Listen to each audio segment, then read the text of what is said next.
पवित्र श्रीमद् भागवत गीता, पवित्र चारों वेद, पवित्र कुरान शरीफ, पवित्र बाइबल, पवित्र गुरु ग्रंथ साहिब, पवित्र कबीर साहिब की वाणी में छुपे हुए गूढ़ रहस्य अर्थात तत्व को जानने के लिए कृपया अवश्य सुनिए जगत गुरु तत्वदर्शी संत रामपाल जी महाराज के मंगल प्रवचन। नारद जी से व्यास जी ने पूछा, व्यास जी ने अपने पिता ब्रह्मा जी से पूछा, तो ब्रह्मा जी ने बताया नारद को कि कैसे सृष्टि उत्पन्न हुई। ब्रह्मा जी ने कहा, बेटा मैं इस प्रश्न का क्या उत्तर दूं? यह प्रश्न बड़ा ही जटिल है महाभाग, तुम भगवान विष्णु से इसका समूचित समाधान पा सकते हो। महामते, इस संसार में कोई भी रागी पुरुष ऐसा नहीं है जिससे ये रहस्य विदित हो। ओए होए, किसी को नहीं बेरा इसका, लेकिन अंदाजा सा बताऊंगा, ऐसा ब्रह्मा कह रहा है। जो त्यागी, अहंकार रहित एवं ईश्वरीय शून्य है, ईर्ष्या शून्य, वही इस रहस्य को जान सकता है। पूर्व काल में सर्वत्र जल ही जल था। जहां से ब्रह्मा को शोधी आई उसे आगे की ही बता रहा है और वही इन पुराणों में वर्णित है। पूर्व काल में सर्वत्र जल ही जल था, स्थावर जंगम जितने प्राणी उनमें कोई भी नहीं थे। तब कमल से मेरी उत्पत्ति हुई। उस समय मुझे सूर्य, चंद्रमा, वृक्ष तथा पर्वत कोई भी दृष्टि गोचर नहीं हो रहे थे।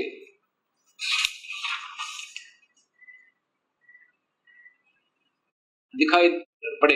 मैं कमल की कणिका पर बैठकर विचार करने लगा, इस अगाध जल में मैं कैसे उत्पन्न हो गया, कौन मेरा रक्षक है तथा इस प्रलय काल में सृष्टि अनुसंहार करने वाले कौन विशिष्ट पुरुष हैं।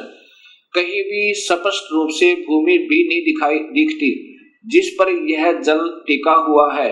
यह कमल कैसे उत्पन्न हुआ? रूढ़ एवं यौगिक दोनों अर्थों में कोई इसका कारण होने ही चाहिए। यौगिक अर्थ होने पर इसका मूल कारण पतंग होता है, पंख। तो अब देखूं वह पंख है कहाँ है? वह इस मूल कारण, मतलब ये नीचे घूमता रहा, 1000 वर्ष तक पृथ्वी का अन्वेषण करता रहा, इस पर भी मुझे इस जल का कहीं और छोर नहीं मिला। इतने में आकाशवाणी हुई, तप करो तप करो। तब मैंने तपस्या प्रारंभ कर दी। ये ब्रह्मा बता रहा है। कमल पर बैठे ही 1000 वर्ष तक मैं तप करता रहा। फिर उसी समय सृष्टि करो, ऐसी आकाशवाणी सुनाई पड़ी। उसे सुनकर मैं बड़े आश्चर्य में पड़ गया। सोचा कि किसकी सृष्टि करूं अथवा मेरा क्या कर्तव्य है। उसी समय मधु और कैटभ नाम के 2 भयंकर दानव आए। अब यहां देखना भक्तात्माओं, वे उस महावरण में मुझसे युद्ध करने की इच्छा प्रकट करने लगे। मैं उनसे भयभीत हो उठा। तब कमल का डंठल पकड़कर जल में उतरा। वहां मुझे एक परम अद्भुत पुरुष के दर्शन मिले। उनका श्री विग्रह मेघ के समान श्याम था। वे पीतंबर पहने थे, 4 भुजाएं थी, शेष नाग की सैया पर सोए पड़े थे। सोए का मतलब बेहोश थे, अचेत थे विष्णु जी। उन जगत प्रभु के गले को वनमाला सुशोभित कर रही थी। शंख, चक्र, गदा, पद्म, इन 4 अवधों से अनुपम शोभा पा रहे थे। ऐसे से भगवान विष्णु का मुझे दर्शन हुआ। वे योग निद्रा से वशीभूत होकर गाढ़ी नींद में सोए हुए थे। ये बेहोश कर रखे थे काल ने विष्णु जी को। उनकी अच्छा यहां देखना, मैंने उनका सत्वन किया देवी का। तब वे कल्याणमयी भगवती विष्णु के विग्रह से निकलकर, विष्णु के शरीर से निकलकर आकाश में विराजमान होगी।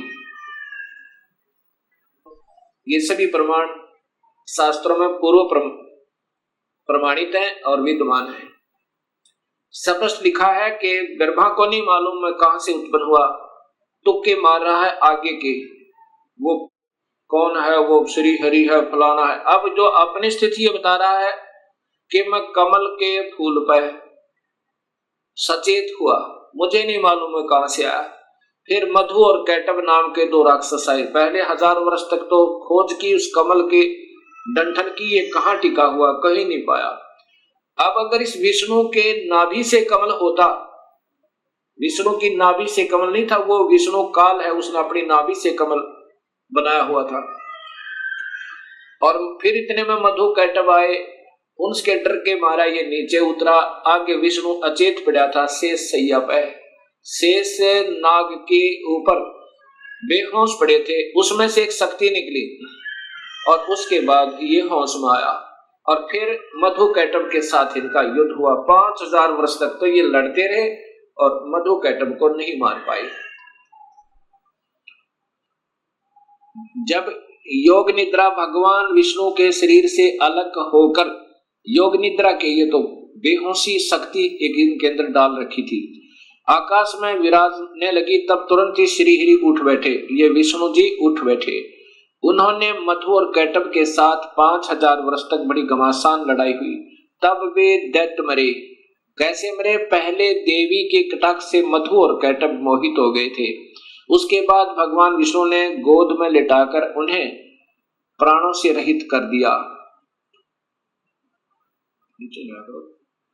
अब वहां पर मैं और भगवान विष्णु दो थे। वही रुद्र भी प्रकट हो गए। ये देख लो, वहीं ये रुद्र अर्थात ये त्रिलोकीय शिव भी आ गया। हम तीनों को भगवती अध्याशक्ति ने के दर्शन हुए। उन्हें देखकर मन मुग्ध हो गया। उनकी उत्तम स्तुति की। तब वे आदि शक्ति हम लोगों से कहने लगी। देवी ने कहा, ब्रह्मा विष्णु और महेश्वर, ये रुद्र को महेश्वर भी कहा, ये ध्यान से देखना। तुम भली भांति सावधान होकर अपने अपने कार्य में संलग्न हो जाओ। सृष्टि, सतिथि और संहार ये तुम्हारे कार्य हैं। इन महान पराक्रमी दैत्यों का निधन हो जाने पर अब तुम्हें अपना स्थान बनाकर शांतिपूर्वक निवास करना चाहिए। अब क्या बोलते हैं? ब्रह्मा जी कहते हैं कि भगवती अध्याशक्ति की यह वाणी बड़ी मधुर, सुंदर और सुखप्रद थी। हमने वह स्पष्ट सुनी। हम लोगों ने उनसे कहा, माता, अब माता कह रहे हैं, हम किस प्रकार इन प्रजाओं के सर्जन आदि कार्य करने में सफल हों। विस्तृत भूमि का अभाव है, सभी स्थान जल मगन है, पंचभूत कुछ भी नहीं है। अब क्या कहती है फिर ये माई ने आगे कहा, माता, हम किस प्रकार प्रजाओं के सर्जन कार्य करने में सफल हों। विस्तृत भूमि का अभाव है, सभी स्थान जल मगन है, पंचभूत एवं गुण ये सब समाप्त हैं। पंचभूत एवं गुण तन्मात्र इंद्रियां चाहिए, परंतु उनका भी अभाव है। हमारी बात सुनकर उन कल्याण स्वरूपिणी भगवती का मुखमंडल मुस्कान से भर गया। इतने में एक सुंदर विमान आकाश से उतरा। तब उन देवी ने हमें आज्ञा दी, देवताओं निर्भीक होकर स्वेच्छा पूर्वक इस विमान में प्रवेश कर जाओ। ब्रह्मा विष्णु और रुद्र, आज मैं तुम्हें एक अद्भुत दृश्य दिखलाती हूँ। हमने भगवती की बात सुनकर उसे शिरोधार्य कर लिया। वह रत्न जड़ित विमान पर चढ़कर हम लोग आराम से बैठ गए। वह विमान मोतियों की मालाओं से सुशोभित था और उसे से अनेक कणियों की ध्वनि हो रही थी।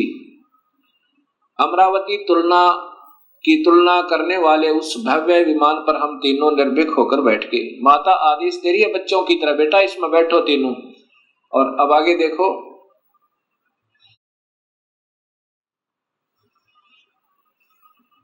हम तीनों देवताओं को उस पर बैठे देखकर देवी ने हमसे सामर्थ्य से विमान को आकाश में, अपने सामर्थ्य से विमान को, अपनी शक्ति थे, इन देवताओं के बस की बात नहीं थी विमान को आगे चलाना।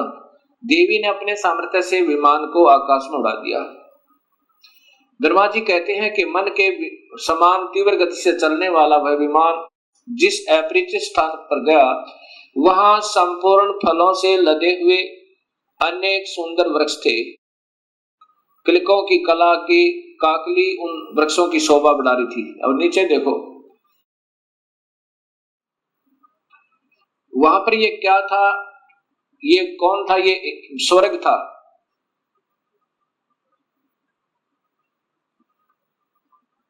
अक्सनबर के बाद वह दूसरे सुंदर प्रदेश में पहुंच गया। वहां हमने देखा अनुपम नंदन वन, पराजित सघन छाया। ये कौन थी?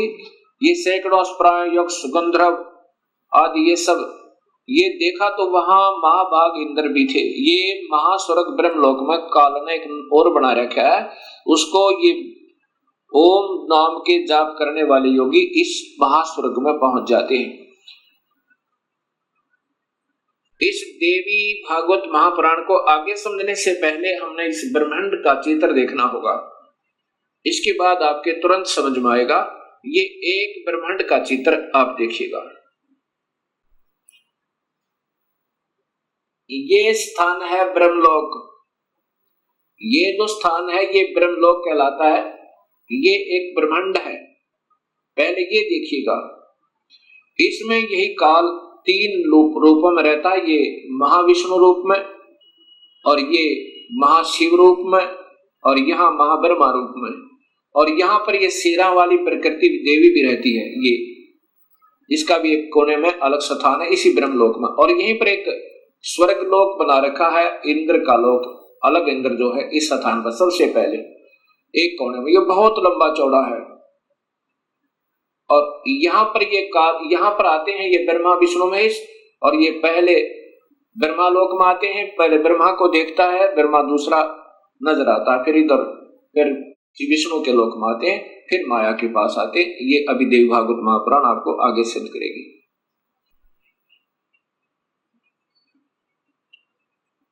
असीम कृपा प्रभु की हुई है भक्तात्माओं अपने ऊपर कि ये शास्त्रों में छुपी हुई सच्चाई समाज के सामने आ रही है, और इसी की तलाश करके योगी जन वेदों का अध्ययन कर मर गए, क्योंकि उनको सूक्ष्म वेद का ज्ञान नहीं था। और सूक्ष्म वेद के ज्ञान बिना ये बात समझ में नहीं आ सकती। ये स्वयं कबीर परमेश्वर ने ही स्वयं आकर अपनी वाणी, साधारण वाणी के द्वारा सरल भाषा में इस वेदों का भी और गीता जी का एक सत्य ज्ञान दिया था। लेकिन वो साधारण भाषा होने के कारण हम उसको यकीन नहीं कर पाए उन पर। अब इंद्र महा स्वर्ग से आगे, यानी इंद्र के लोक से आगे ब्रह्मलोक की तरफ प्रस्थान किया।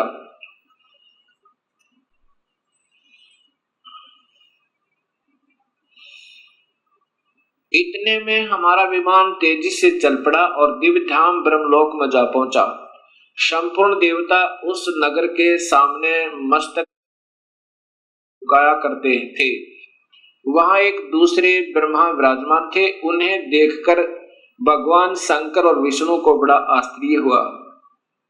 अब यहां देखना है कि दूसरा ब्रह्मा भी विराजमान थे वहां पर, और ये दास सिद्ध करना चाहता है आपको कि वो कौन है, आगे देखिएगा। इतने में मन के समान तीव्र गति से वह विमान तुरंत वहां से चल पड़ा और कैलाश के सुर में शिखर पर पहुंचा। वहां क्या देखा कि हमने विमान के पहुंचते एक भवन से त्रिनेत्र धारी भगवान शंकर निकले। एक शंकर और निकला। वे नंदी वृषभ पर बैठे थे। उनके 5 मुख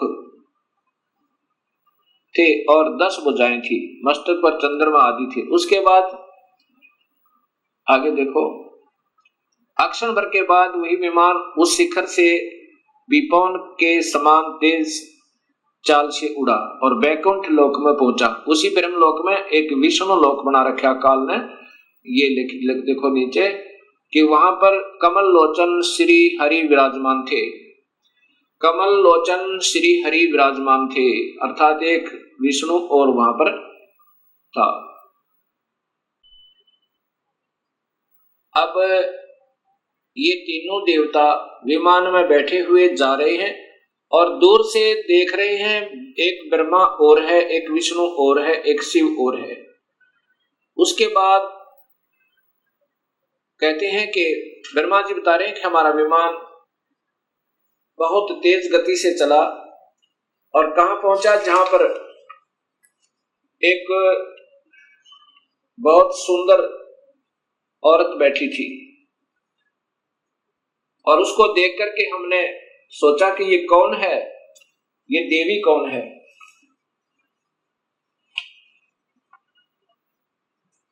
अब ब्रह्मा जी आगे बता रहे हैं कि इतने में पवन से बातें करता हुआ वह विमान तुरंत उड़ गया।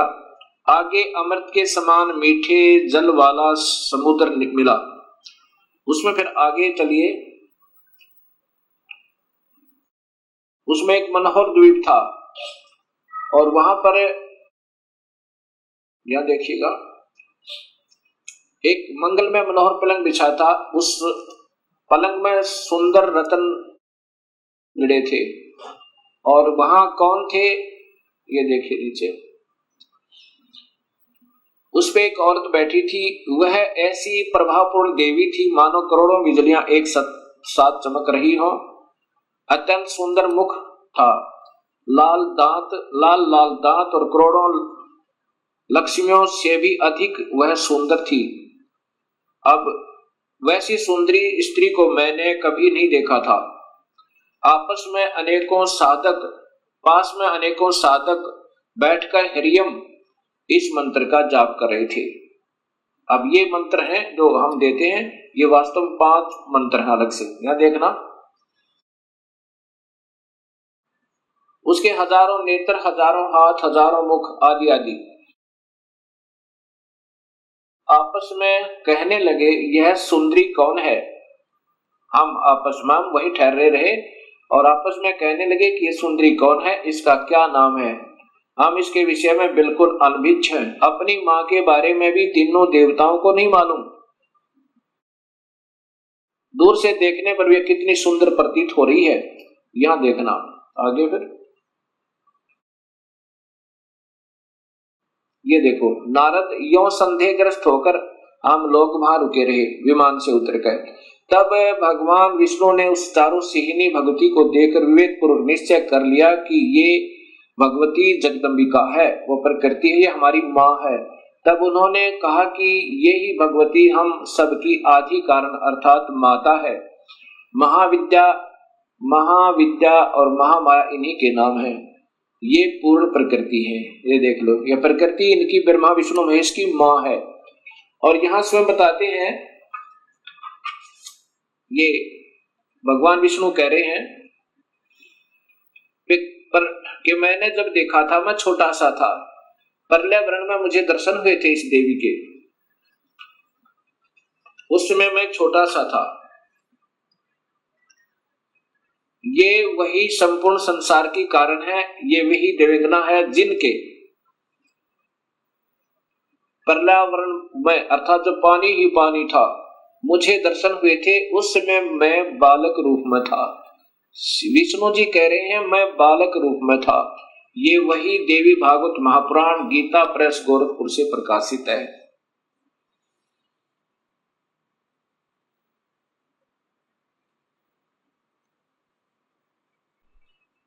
भक्तात्मा, अभी तक हमारे अधूरे गुरु, जब हम उनसे प्रश्न किया करते थे कि ब्रह्मा विष्णु महेश के माता पिता कौन है, वो कहा करते ये तो अजर है, अमर है, इनके कोई माता पिता नहीं है, ये तो अजन्मा है। और ये स्वयं देवी भागवत महापुराण में स्वीकार करते हैं कि हम तो जन्म मरण में हैं। मैं ब्रह्मा विष्णु और रुद्र, हम तो जन्म मरण में है, तुम ही नित्य हो, तुम ही अविनाशी हो, हम अविनाशी नहीं है। अब देखिएगा आपके सामने से प्रकाशित तीसरा स्कंद ही चल रहा है। यहां ये चल रहा है तीसरा स्कंद। अब ये पढ़ते पढ़ते हमारे यहाँ पर तुम शुद्ध स्वरूपा हो, ये संसार तुम्हारे से ही उत्सित हो रहा है। मैं ब्रह्मा और शंकर, विष्णु स्वयं कह रहा है, मैं ब्रह्मा और शंकर हम सभी तुम्हारी कृपा से विद्यमान हैं। हमारा आविर्भाव और तिरोभाव हुआ करता है। आविर्भाव माने जन्म और तिरोभाव माने मृत्यु।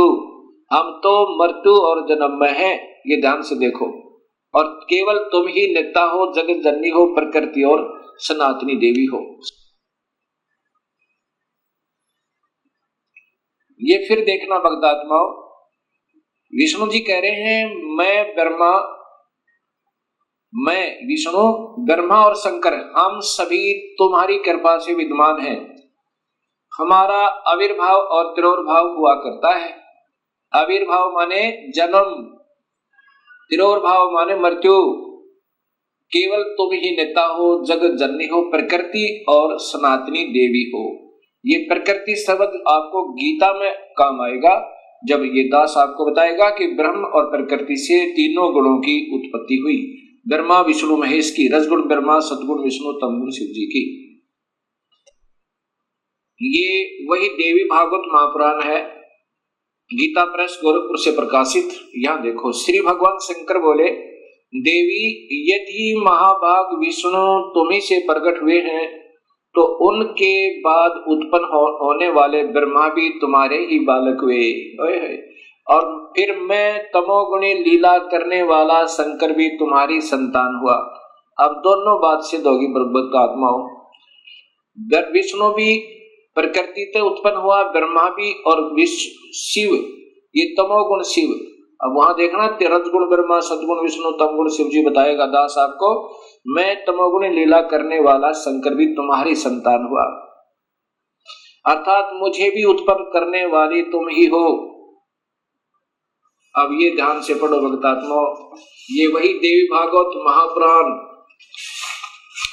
गीता प्रेस गोरखपुर से प्रकाशित।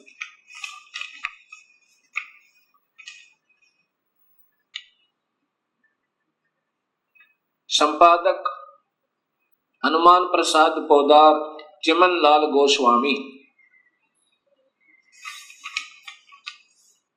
अब आपके सामने ये स्पष्ट हुआ कि ये प्रकृति देवी और ये ब्रह्म काल, इनसे ब्रह्मा विष्णु और शिव की उत्पत्ति हुई।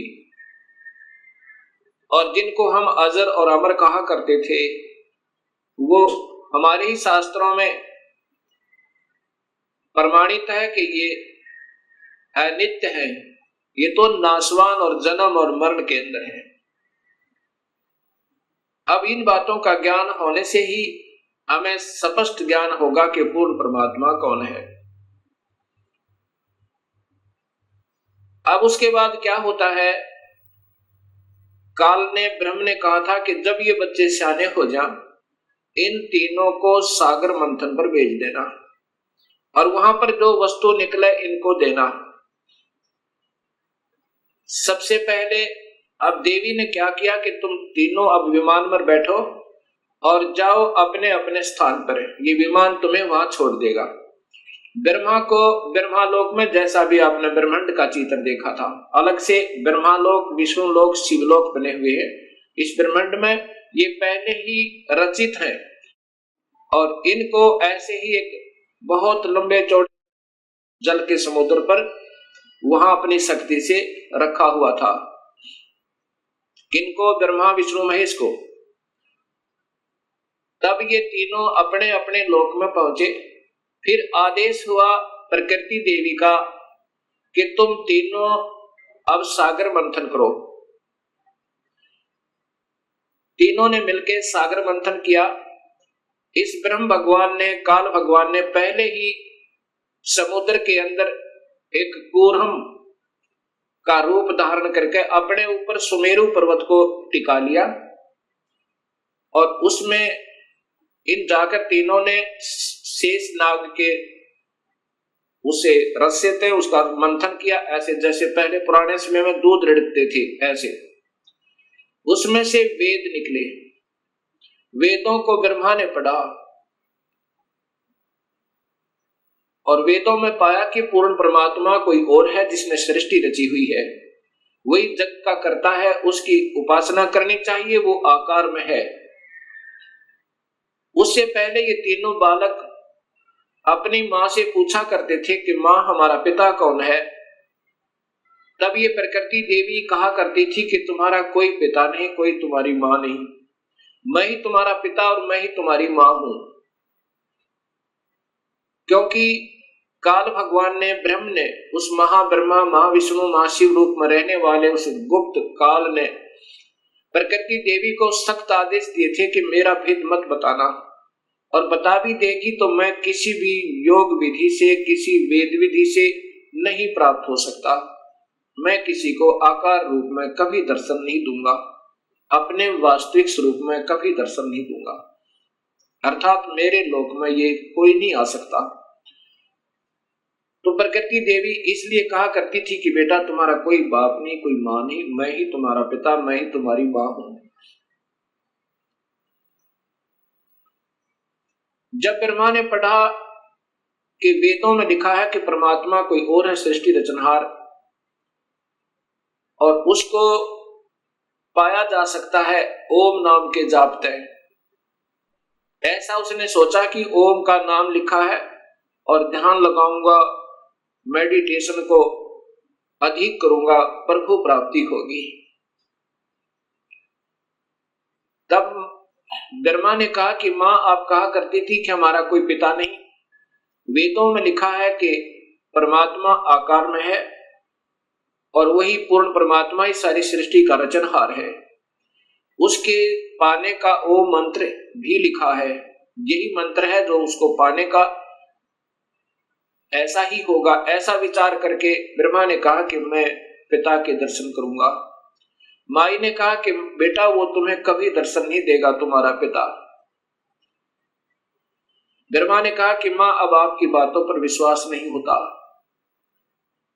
मैं पिता की तलाश करूंगा, अर्थात परमेश्वर को ढूंढूंगा। माई ने कहा कि यदि तुम्हें पिता नहीं मिला तो क्या करेगा? ब्रह्मा ने कहा कि मैं फिर वापस नहीं आऊंगा, दर्शन नहीं दूंगा आपको। ऐसा सोचकर, ऐसा कहकर ब्रह्मा वहां से चल पड़ा। एकांत स्थान पर जाकर 4 युग तक मेडिटेशन किया, ध्यान किया, ओम नाम का जाप किया। प्रभु प्राप्ति नहीं हुई। अब शर्मिंदा वापस नहीं आ रहा है। तब आकाशवाणी काल ने की प्रकृति देवी को कि सृष्टि प्रारंभ करो, जीवों की उत्पत्ति करो। तब प्रकृति देवी ने कहा कि तेरा जेठा बेटा, ज्येष्ठ पुत्र ब्रह्मा आपकी तलाश में हट करके गया हुआ है। तब निरंजन ने कहा कि मैं कभी किसी को किसी भी वेद विधि, वर्णित विधि से कोई दर्शन नहीं दूंगा, मेरी प्राप्ति नहीं हो सकती, उसको वापस बुलाओ। तब प्रकृति देवी ने अपनी शब्द शक्ति से एक लड़की उत्पन्न की, उसका नाम गायत्री रखा और कहा बेटी जा ब्रह्मा को समाधि से उठा कर ला, उसको कहना कि तेरे बिना सृष्टि रचना अधूरी है और आप वापस चलिए। अब वो गायत्री देवी जब वहां पहुंची ब्रह्मा के पास, ब्रह्मा के चरण छुए, ब्रह्मा का ध्यान भंग हुआ। तब उसने देखा कि सामने एक लड़की खड़ी है। ब्रह्मा गुस्से में आकर कहता है कि तूने मेरा तप भंग कर दिया, तू कौन पापचारिणी आ गई, मैं तुझे श्राप देता हूं। तब उस गायत्री ने कहा कि पहले मेरी बात सुन लो और फिर मेरा दोष हो तो मुझे श्राप देना। मुझे मां ने भेजा है आपको लिवा लाने के लिए, आपके बिना सृष्टि रचना प्रारंभ नहीं हो रही, जीवों की उत्पत्ति नहीं हो रही और आप वापस चलिए। तब ब्रह्मा जी ने कहा कि गायत्री कैसे चलूं मैं मां के पास, मुझे शर्म लगती है, पिता के दर्शन हुए नहीं और मैं कहकर आया था कि मां यदि पिता के दर्शन नहीं हुए तो मैं वापस नहीं आऊंगा, दर्शन नहीं दूंगा। ब्रह्मा ने कहा गायत्री से कि यदि तू मेरी झूठी गवाही देवे तो मैं चलूं कि पिता के दर्शन अर्थात प्रभु की प्राप्ति हो गई। गायत्री ने कहा कि एक और गवाह तैयार करते हैं। गायत्री ने अपनी शब्द शक्ति से एक और लड़की उत्पन्न की, उसका नाम पहुपवती रखा। दोनों ने ब्रह्मा की झूठी गवाही देने की स्वीकृति दे दी। तीनों के तीनों माता के पास, प्रकृति देवी के पास आ गए। प्रकृति देवी ने पूछा कि ब्रह्मा तुझे पिता के दर्शन हुए? ब्रह्मा ने कहा हाँ मां, मुझे पिता के दर्शन हुए। तो देवी ने पूछा कैसे प्रमाणित हुआ? ब्रह्मा ने कहा कि दोनों से पूछ लो, इनके सामने मुझे दर्शन देकर के पिताजी गए हैं। तब उन दोनों से पूछा, प्रकृति देवी ने, गायत्री और पहुपवती ने स्वीकृति दी और कहा कि हाँ हमारे सामने ब्रह्मा को दर्शन दिए, पिता ने दर्शन दिए। बड़ा तेजो में शरीर था, ऐसे तुक्के मारे। तब प्रकृति देवी के मन में ये आया कि ये काल दोगला है, ये ब्रह्म तो दोगली बात कर रहा है। मेरे को कहता है मैं कभी किसी को दर्शन नहीं दूंगा, मैं कभी व्यक्त रूप में प्रकट नहीं होऊंगा और गुप्त रूप में सर्व कार्य करता रहूंगा, और इनको दर्शन दे दिए। ऐसा सोचकर अक्षुब्ध होकर, नाराज होकर दूर जा बैठी और कहती है कि मैं नहीं तेरे इस कार्य को कर सकती, संभाल अपने डमडमे ने। मुझे कुछ कहता है और इनको दर्शन दे दिए हैं। तब आकाशवाणी काल भगवान ने, क्षर पुरुष ने की कि प्रकृति देवी ये झूठ बोल रहे हैं, मैंने कोई दर्शन नहीं दिया। तब वो करड़ी होकर, गुस्से में होकर आई और कहा कि नादानो, तुम झूठ बोल रहे हो, आकाशवाणी हुई है परमात्मा की। वो कहता है कि मैंने कोई दर्शन नहीं दिए। तब वो हंसने लगे और ब्रह्मा ने कहा कि मां, मुझे शर्म आ रही थी आपके पास आने में, क्योंकि पिता के दर्शन हुए नहीं थे, और मैं उस समय ये कहकर गया था कि मैं आऊंगा नहीं यदि पिता के दर्शन नहीं हुए तो, इसलिए हमने ये झूठ बोलने की स्कीम बनाई। तब प्रकृति देवी ने, इस शेरा वाली दुर्गा ने तीनों को श्राप दे दिया, ब्रह्मा तेरी पूजा जग में नहीं होगी और तेरे ही वेदों के पढ़ने वाले तेरे वंशज तेरे ही तरह सच्चाई नहीं कहा करेंगे। विद्वान जो हो जाएंगे उनको सही ज्ञान तो होगा नहीं, लेकिन झूठ बोलने पर तुले रहा करेंगे और सत्य ज्ञान ना होते हुए भी वो ज्ञान प्रचार करते रहेंगे और दुनिया को गुमराह किया करेंगे। पर उसको गायत्री को श्राप दिया कि तू गाय बनेगी, तेरे कई पति होंगे जैसे सांड, और पार्वती को श्राप दिया कि तू गंदी स्थान पर उत्पन्न होने वाली जड़ी बूटी बनेगी। जब तीनों को श्राप प्रकृति दे चुकी, तब काल भगवान ने आकाशवाणी की, उस प्रकृति देवी को ही सुनाई दी वो, कि तूने ये अच्छा नहीं किया दुर्गा, इनको श्राप नहीं देना था, तू संविधान को अपने हाथ में नहीं ले सकती, ये सब मेरा कार्य है, अब मैं तुझे श्राप देता हूं, तू भी द्वापर युग में द्रौपदी बनकर जाएगी, तेरे 5 पति होंगे। ऐसा श्राप पाकर के प्रकृति कहने लगी, निरंजन तेरे वश होगी, मैं अपने पिता से, अपने मूल मालिक से बिछुड़ गई, अब तू कुछ भी नाच नचा ले, यदि मैं इन बच्चों को नहीं डांटूंगी, नहीं धमकाऊंगी तो ये कैसे कार्य सुचारू करेंगे, और मैंने इनको थोड़ा सा सजा दी तो तूने मुझे सजा दे दी, ठीक है नचा ले, नाच जैसे तू नचाना चाहता है। उसके बाद प्रकृति देवी विष्णु के पास गई, विष्णु के लोक में विष्णु से कहा कि बेटा तू भी अपने पिता की खोज कर ले, कहीं फिर बाद में समाधि लगाकर बैठो और सृष्टि रचना में भंग होवे। विष्णु जी अपने पिता ज्योति निरंजन काल भगवान की तलाश में चल पड़े। कहां पहुंचे? शेष नाग के लोक में पहुंचे, और शेष नाग ने जब देखा कि तेरी जुरिडिक्शन में यहाँ सबने अपनी अपनी सीमाएं बांट रखी हैं, कुत्ते ने अपनी बांट रखी है, राजाओं ने अपनी बांट रखी है, भैंसे ने अपनी बांट रखी है, कि जो भी उस सीमा में आ जाए उसके साथ लड़ मरे, कट जाए, और 2 दिन के मेहमान से भी। ऐसे ही शेष नाग ने जब देखा कि तेरी जुरिडिक्शन में, तेरे राज्य की सीमा में ये कौन बेधड़क व्यक्ति आ रहा है, इसको कोई डर नहीं तेरा, ऐसे ही अपने 1000 फनों से शेष नाग ने बहुत जोर से पुंकारा छोड़ा, विष्णु को भयभीत और सतर्क करने के लिए कि सावधान हो जा, तू कैसे निर्भीक होकर आ रहा है। ऐसे उस जहर का फुंकारा जैसे स्प्रे पेंट होया करे, ऐसे विष्णु जी का शरीर काला बन गया, जैसे धुंध हो जाकर उसके अंदर विष्णु छुप गया। शेष नाग के विष के फवारे तय विष्णु जी का शरीर विग्रह काला हो गया, सांवला हो गया। जब विष्णु जी ने देखा कि इस नादान कीड़े ने, इस नादान सर्प ने ये क्या जुल्म किया, मैंने इसका क्या बिगाड़ा था, मैंने तो इसको कुछ कहा भी नहीं था, इसने ऐसे मेरा स्वरूप बिगाड़ दिया, अब इसको ठीक करता हूं, इसको गढ़ता हूं। ऐसा सोचकर उस नाग को समाप्त करने के लिए विष्णु आगे बढ़ने लगा। उसी समय आकाशवाणी हुई ज्योति निरंजन की, काल की, कि विष्णु अब इसको कुछ मत कहे शेष नाग को। अगर ऐसे तुम लड़ने मरने लगे तो सृष्टि कैसे प्रारंभ होगी। अब इसको कुछ मत कहे। द्वापर युग में ये काली देह में हो जाएगा, जन्म लेगा, इसका अवतार होगा और तय उस समय कृष्ण बनकर जाएगा। उस समय इससे अपना बदला ले लेना। अब तू वापस जा और अपनी मां को स्पष्ट बता दे, झूठ मत बोलना, मैं कभी किसी को दर्शन नहीं दूंगा और ना ही मेरे कोई दर्शन कर सकता। किसी भी वेदों वर्णित विधि से, यज्ञ से, तप से, जप से नहीं कर सकता। यदि झूठ बोलेगा तो तेरा हाल भी ब्रह्मा जैसा हो जाएगा। वापस जा।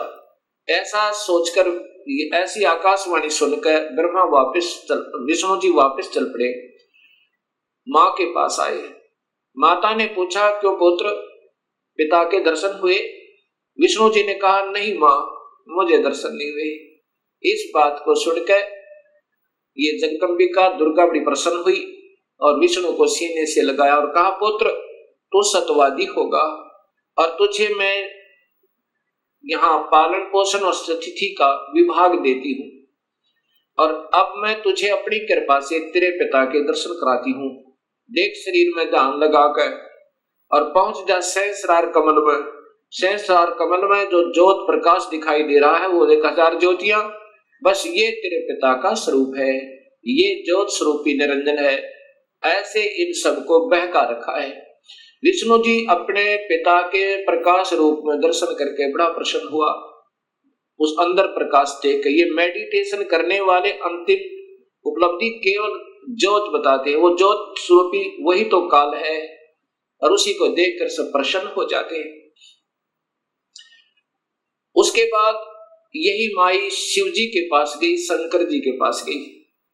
शंकर जी से कहा, बेटा तू भी अपने पिता की तलाश कर ले, तेरे 2 भाइयों को तो मिला नहीं। ब्रह्मा शिव जी ने कहा कि हे मां, जब मेरे 2 बड़े भाइयों को नहीं मिला पिताजी, तो मैं तो कोशिश ही नहीं करता, परंतु मां मेरी एक प्रार्थना है। तो माता ने कहा कि बोलो क्या चाहते हो। कि मुझे जन्म मरण रहित कर दे, मुझे अमर कर दे मां, मैं तो यही मांगता हूं आपसे। तब मां ने कहा, प्रकृति देवी दुर्गा ने कहा कि बेटा ये नहीं हो सकता, जो पैदा हुआ है इस 21 ब्रह्मांड में उसका जन्म होगा, जो जन्म हो गया उसकी मृत्यु होगी, जो पैदा हुआ उसकी मृत्यु होगी और जो मर गया उसका पुनर्जन्म अवश्य होगा, चाहे किसी भी योनि में कर्माधार पर वो जाए। अमर नहीं कर सकती। पुत्र में एक विधि बता सकती हूँ जिसके कारण तेरी आयु सबसे ज्यादा हो जाएगी। भगवान शिव ने कहा कि मां ऐसी ही कृपा कर दो। तब देवी ने कहा कि पुत्र तू ज्यादातर मेडिटेशन करया करे और मेडिटेशन करते करते अपने श्वासों को, प्राणों को 10वें द्वार पर स्थिर कर दिया कर। श्वास कम से कम आने दिया कर और ठंडे क्षेत्र में रहा कर ताकि तेरा शरीर खराब ना होए। उसके बाद भगवान शिव ज्यादातर ध्यान समाधिस्थ रहते हैं और अपने श्वासों को रोक लेते हैं। श्वासों के आधार पर ही ये सब प्राणियों की आयु निर्धारित है। उसके बाद फिर इन तीनों से कहा कि तुम जाओ सागर मंथन करो। पहले माई ने कहा कि तुम पहले मेरे से सृष्टि रचना करो, मुझे ही पत्नी बनाकर तुम तीनों यहाँ के सृष्टि रचना करो। तब इन तीनों ने कहा, हे मां, माता नार पुत्र की होई, हे जननी ये कहां अगध होई। तब मां ने कहा कि बेटा मैं तुम्हारी परीक्षा ले रही थी और ये देख रही थी तुम भी अपने पिता की तरह ही ऐसे हो या तुम्हारे अंदर कोई विवेक है। ठीक है, तुम जाओ फिर सागर मंथन करो। अब दूसरी बार फिर सागर मंथन किया। जब सागर मंथन किया उसमें 3 रूप माई नहीं अपने बनाए इस दुर्गा ने। ये सिद्धि होती है, एक सिद्धि वो चोलेदार है, चोले माने शरीर। 3 रूप बनाए और 3 लड़कियों के रूप में बाहर आई। वो तीनों के तीनों ब्रह्मा विष्णु महेश एक एक लड़की को लेकर के, तीनों लड़कियों को लेकर के माँ के पास आए। माता ने पूछा कि पहले कौन सी निकली थी, कि ये, उसका नाम सावित्री रखा, वो ब्रह्मा से ब्याह दी। दूसरी का नाम लक्ष्मी रखा, वो विष्णु से ब्याह दी। और तीसरी का नाम उमा रखा, वो शिव से शादी कर दी। और तीनों से कहा कि अपनी अपनी पत्नियों को लेकर अपने अपने लोक में जाओ और अब ये सृष्टि प्रारंभ करो। यहां से ये काल सृष्टि प्रारंभ हुई। अब इसी का प्रमाण आपको देवी भागवत महापुराण में देता हूं, तीनों की शादी का। अब देखिएगा, ये देवी, वही देवी भागवत महापुराण गीता प्रेस गोरखपुर से प्रकाशित।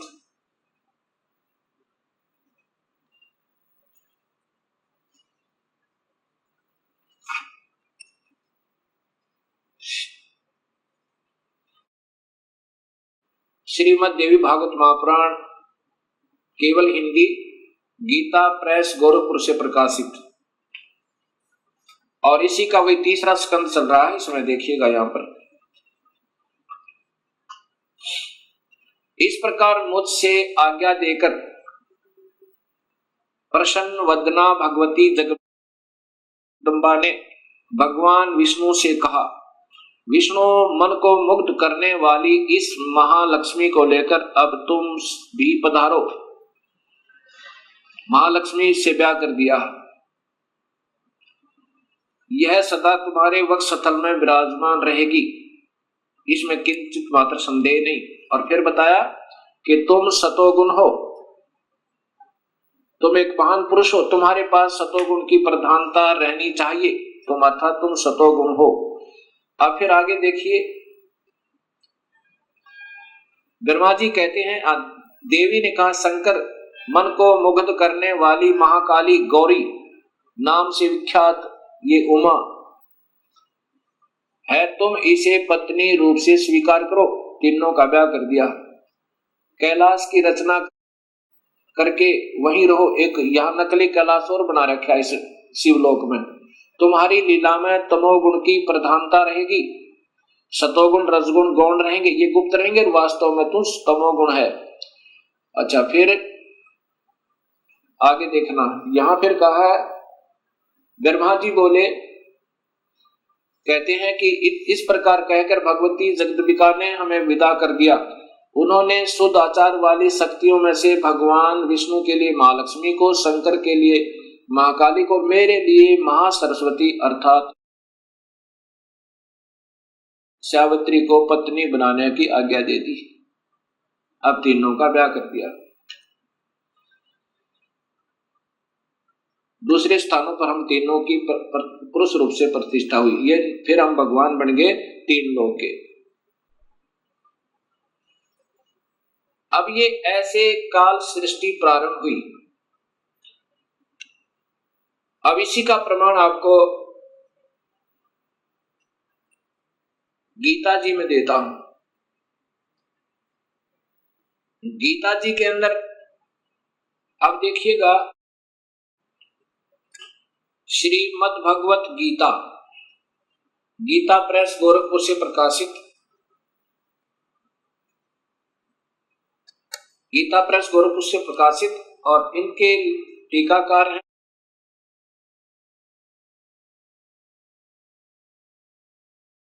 श्री जयदयाल गोविंद का। और ये सबसे पहले अध्याय नंबर 14 का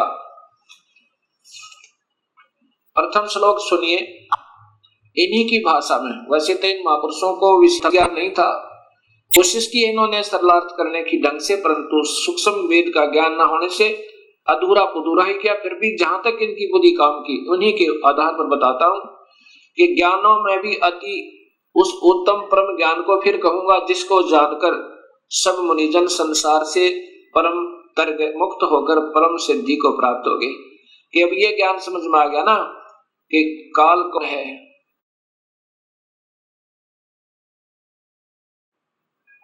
अब ये ब्रह्म भगवान स्वयं ही कह रहा है कि अब वो उत्तम ज्ञान तुझे फिर बताऊं अर्जुन, जिसको समझ गए और फिर मेरे जाल से सब निकलने की चेष्टा कर जाते हैं, करते हैं, वो निकल जाते हैं।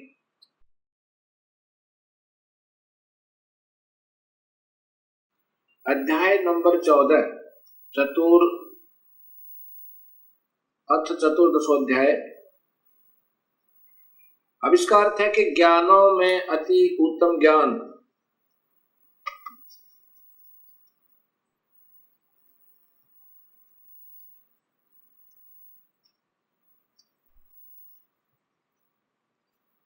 ज्ञानों में भी अति उत्तम उस परम ज्ञान को मैं फिर कहूंगा, जिसको जानकर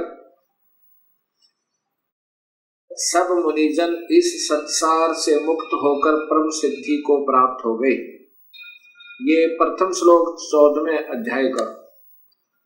अब द्वितीय श्लोक देखो।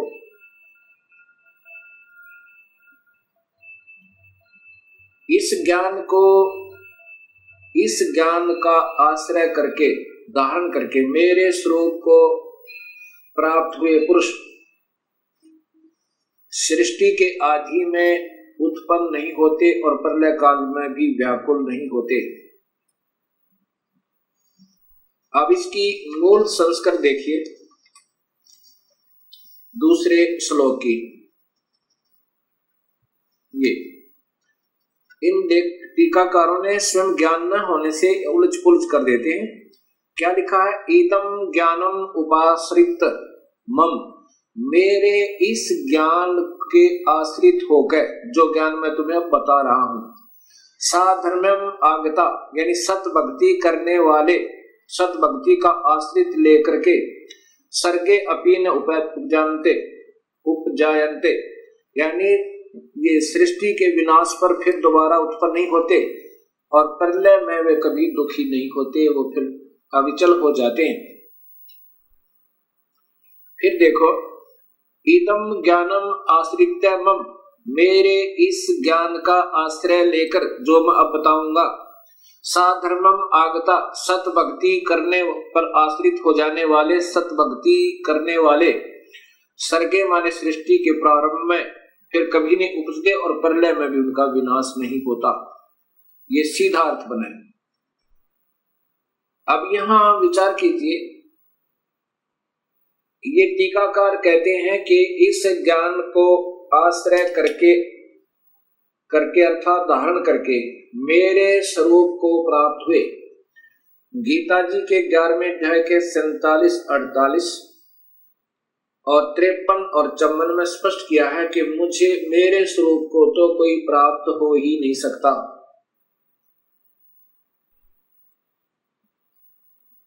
स्वयं ब्रह्म भगवान, काल भगवान कहते हैं कि मेरे स्वरूप को तो कोई प्राप्त हो ही नहीं सकता, मेरा ये दर्शन कोई नहीं कर सकता। इसलिए यहां जो इन्होंने विचलित कर दिया, फिर भी इन्हीं के आधार पर अगर चलें तो आगे फिर देखिए,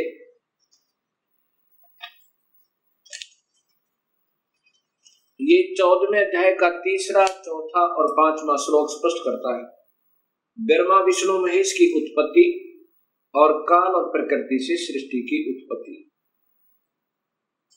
ये 3रा श्लोक है।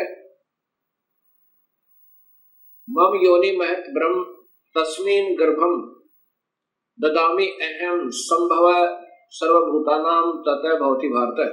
ये देखो, हे अर्जुन, मेरी महत प्रकृति तो भूत, सर्वभूतों यानी प्राणियों की योनि अर्थात गर्भास्थान है। मैं उस योनि में चेतन समुदाय गर्भ को स्थापन करता हूं। ततः उसके संयोग से, जड़ चेतन भी आप लिख रहे हैं, उसके संयोग से सब प्राणियों की उत्पत्ति होती है। भूतानां मन प्राणियों की। अब 4था श्लोक देखो। हे अर्जुन, नाना प्रकार की सब योनियों में जितने मूर्तियां अर्थात शरीरधारी प्राणी उत्पन्न होते हैं, ये देखो ध्यान से, प्रकृति जो प्रकृति मैंने शब्द वहां बताया था आपको देवी भागवत महापुराण और शिव महापुराण में, ये वो प्रकृति दुर्गा है। दुर्गा तो उन सब की गर्भ धारण करने वाली माता है और मैं बीज स्थापन करने वाला पिता हूं।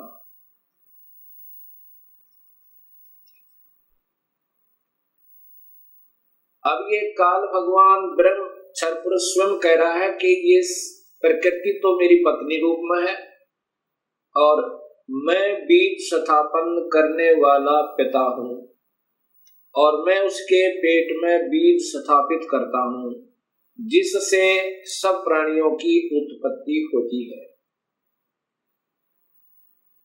और इसी से प्रकृति से ही तीनों गुण उत्पन्न हुए, रजगुण ब्रह्मा, सतगुण विष्णु, तमगुण शिव जी। ये 14वें अध्याय का 5वां श्लोक देखिएगा।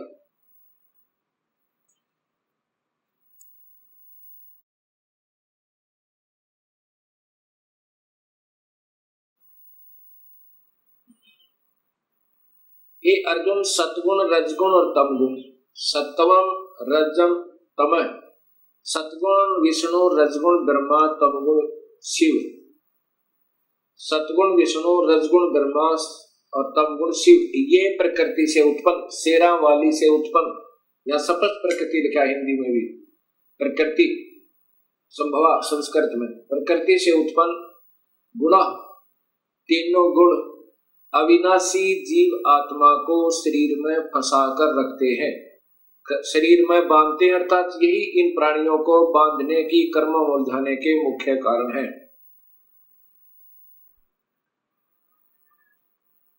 गीता जी के 4थे अध्याय के 5वें श्लोक में लिखा है कि अर्जुन तेरे और मेरे बहुत जन्म हो चुके हैं, आप नहीं जानते मैं जानता हूं। कौन कह रहा है? ये काल कह रहा है। ये श्री कृष्ण जी में प्रवेश कर कर काल बोल रहा है, वो ब्रह्म क्षर पुरुष। अब यही गीता जी के अध्याय नंबर 3 के श्लोक नंबर 14 में प्रमाण है कि ब्रह्म पूर्ण परमात्मा से, अविनाशी परमात्मा से ब्रह्म की उत्पत्ति हुई। गीता जी अध्याय नंबर 3 और ये श्लोक नंबर 14 और 15 ये इनकी संस्कृत है और यहां टीका देखिएगा।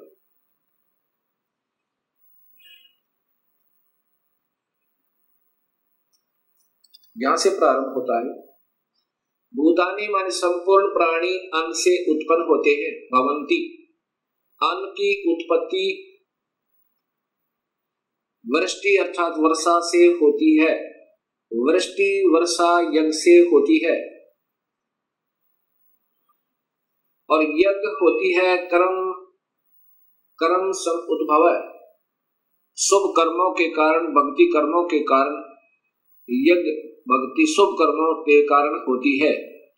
कर्म, ये देखो स्पष्ट लिखा, कर्म को तू ब्रह्म हो, ब्रह्म माने काल भगवान ब्रह्म से उत्पन्न जान, इन्होंने वेद लिख दिया क्योंकि यह काल लोक में फंसे तो हमें यह कर्म लगे।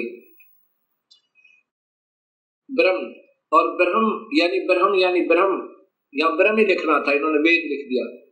ब्रह्म यानी क्षर पुरुष को अक्षरम उद्भवम अविनाशी परमात्मा से उत्पन्न जान, इससे सिद्ध होता है कि वह सर्वगतम ब्रह्म, देखो यह ब्रह्म माने परमात्मा लिखा इन्होंने, तो वहां भी भगवान ही लिखना था, ब्रह्म लिखना था।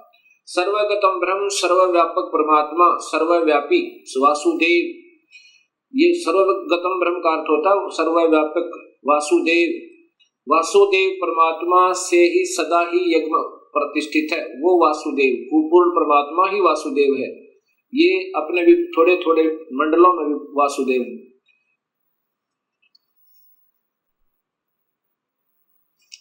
गीता जी के अध्याय नंबर 3 के श्लोक नंबर 14-15 से दो बातें सिद्ध हुई।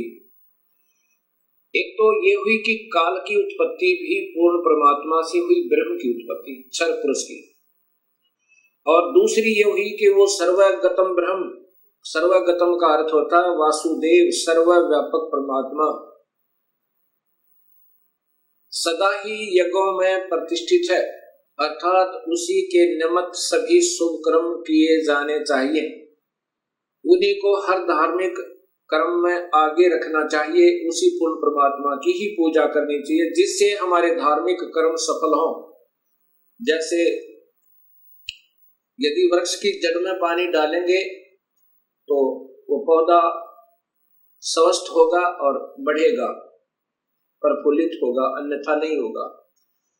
अब ब्रह्म पूर्ण परमात्मा से उत्पन्न हुआ, इसका अन्य उदाहरण वेद देगा। अब वेदों में बताते हैं आपको सृष्टि रचना।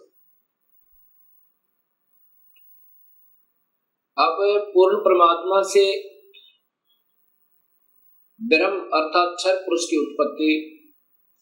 अब अथर्ववेद कांड नंबर 4 अनुवाक नंबर 1 में आपको दृष्टिगोचर होगी। अभी दिखाते हैं।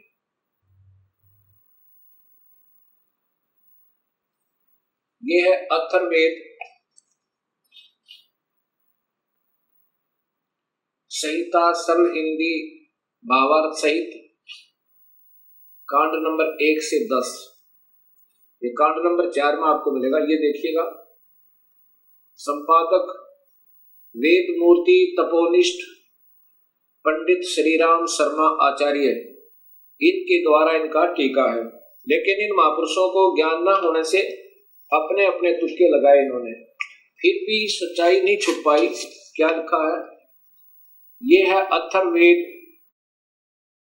चतुर्थ कांड। ये पहले थे हिंदी संस्कृत देखना। ब्रह्म ज्ञानम प्रथमम दृष्टादय विसीमितः सुरुचो वेन आवय सबुद्धिन्या उपमा अस्य विष्ठः सत च योनिम असत विवय। अब दूसरे में इयम पित्रः राष्ट्री अग्रे प्रथमाया धनुषे भुवनेष्टा तस्मात् सुरुचम हवराहरम धर्म श्रृणान्तो प्रथमाय धास्वे। अब तीसरे में देखना, पर्यो यजे विद्वानस्य बंधु विश्व देवानाम जनिमा विवक्त ब्रह्मण है उजबार है। ब्रह्मण पूर्ण परमात्मा से ब्रह्म ने ब्रह्म की उत्पत्ति हुई। इन्होंने भी कोशिश की है। देखिएगा, ये देखो, ये सलात करते करते इन्होंने क्या लिखा है, खूब कोशिश की है सुलझाने की, पर नहीं सुलझा इनसे। ब्रह्म से ब्रह्म, ब्रह्म है ब्रह्मण, ब्रह्मण माने पूर्ण परमात्मा से, ब्रह्म माने क्षर पुरुष की, ब्रह्म से ब्रह्म की उत्पत्ति हुई। ये वैसे तो क्या माने वेद ज्ञान अथवा यज्ञ, ब्रह्म का यह अर्थ नहीं होता। ब्रह्म से ब्रह्म की उत्पत्ति हुई। अब ये आपके सामने सच्चाई उपदास बताएगा।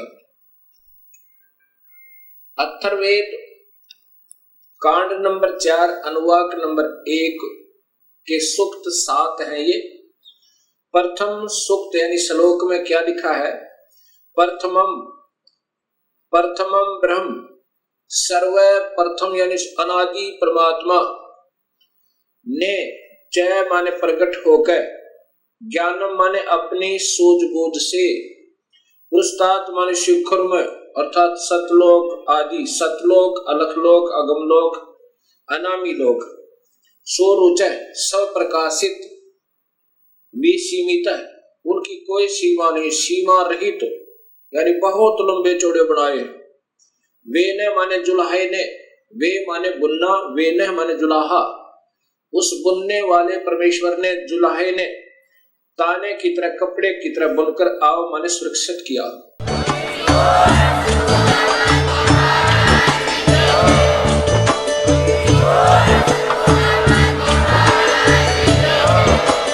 आप सुन रहे थे जगत गुरु तत्वदर्शी संत रामपाल जी महाराज जी के मंगल प्रवचन। अधिक जानकारी के लिए विजिट कीजिए हमारी वेबसाइट www.jagatgururampalji.org। संत रामपाल जी महाराज जी के शुभ आशीर्वाद से पूरे विश्व भर में 500 से भी ज्यादा नाम दीक्षा केंद्र हैं, जिन पर संत रामपाल जी महाराज जी द्वारा ऑनलाइन निशुल्क नाम दीक्षा दी जा रही है। अपने नजदीकी नाम दीक्षा केंद्र का पता करने के लिए संपर्क करें 8222880541।